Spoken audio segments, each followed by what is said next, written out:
Schoolboy Q, CrasH Talk, final thoughts. If you guys are new to the channel, please hit that like button and subscribe, please. It helps me out more than you know.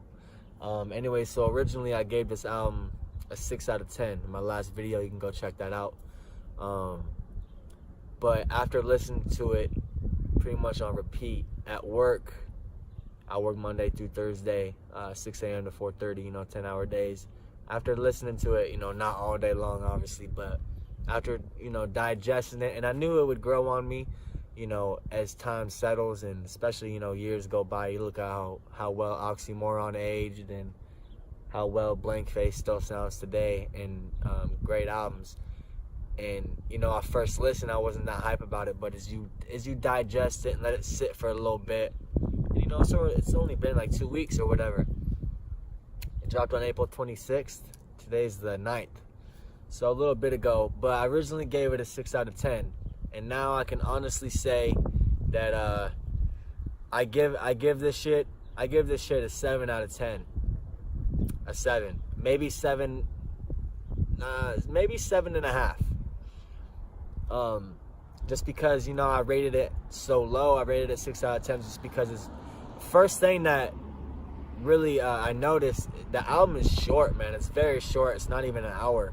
I'm an album dude. I love, pieces of art. And albums are like time capsules, It captures a certain place into somebody's life, and it's in everyone's life, but specifically that artist, But it captures their, it's like a time capsule, man. I don't know. I'm just a music nerd, bruh. I just wanted to give my final thoughts on it. I have the track list right in front of me. So Gang Gang, very strong intro and very, you can get to know the words real quick. It's a good song, man. Definitely like a good way to start an album. It didn't sound like necessarily an intro to me, but just to kick it off, it's a good vibe. It's a good vibe for sure. Number 2 is Tales. This is where he talks about his past, and then on his second verse, he's basically saying he's just venting Tales. And in the recent interview he actually did a couple weeks ago, whenever they shot it, the video dropped last night with Charlemagne, and he had that little sit down with Charlemagne, and I liked that a lot, man. That was really genuine. He said that Tales was supposed to Tales, he wrote that in 2017 when he was going through all his depression and shit after Blank Face. And that's a whole different topic that I don't want to talk about, all his interviews and stuff like that, because I could say a lot. And maybe, I might venture off and do that. Because keep in mind, this is only my 3rd album review. I do, I make music. That's what I do. But I'm kind of putting that to the side, because in this current climate of hip-hop, this microwave era, I'm never going to blow like that, But mostly, I was never planning on blowing. I just, it's my therapy. But I still put it out. It's still on iTunes. You can buy it and everything. But that's not about my music. I just wanted to give y'all, I might be doing just reactions and me talking and what I think on interviews and stuff like that. Number 3, Chopsticks. I still stand by what I said in my first video. I just can't do Travis Scott, and the hook was completely trash, just repeating over and over and over again. But Q's verses are really dope. And the vibe, the vibe of the song is dope. It's definitely a summer song, It's definitely a summer song. And then Num Num Juice, that was the first single that we've heard from Q in over 3 years. Not just a single alone, but the first song. So, we got that lead single off the album. Very, like I said, just very short. This album's not even an hour. It's 40 minutes. So it's very short to me. And that song itself is short. That's why I bring that up. Number 5, Drunk, featuring Black. Amazing. I love it. I still feel like a little bit is missing, but more and more, it's a vibe. That's all I'm going to say. It's a vibe. Number 6, Lies, featuring Ty Dolla $ign and YG. They did their shit. They did their thing. They did what they were supposed to do. You know what I'm saying? And that, I think, is going to be played in the summer. I think that's going to be a very, I think that's going to be it should be a hit song if it's not. You know what I'm saying? I know the album just came out 2 weeks ago or whatever. Not even 2 weeks ago, I don't think, but it's a hit.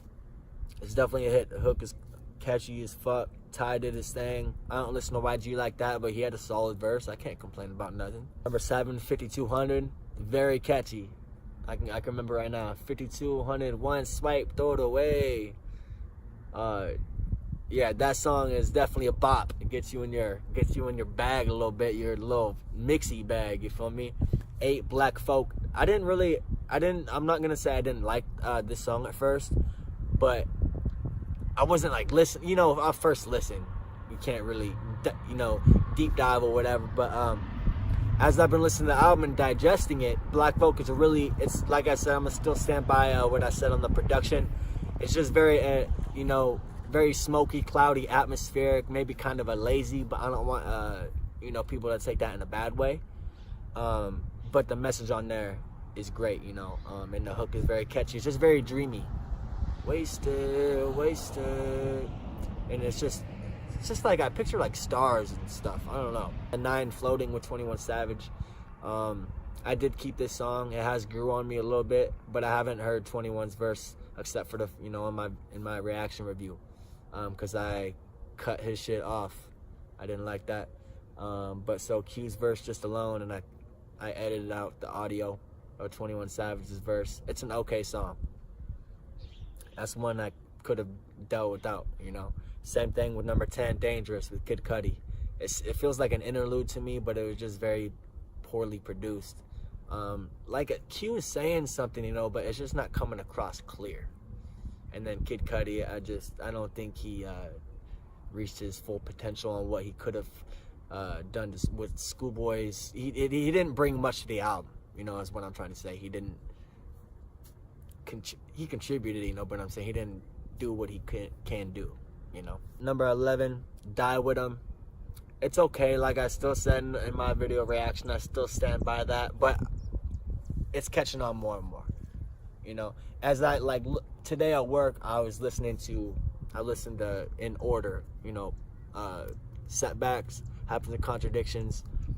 But besides from that, I was really focusing on Oxymoron and Blank Face. And then I listened to CrasH Talk. And I can't say that, you see the growth in the music, but I definitely see the growth in Q. If that makes sense to any of you guys.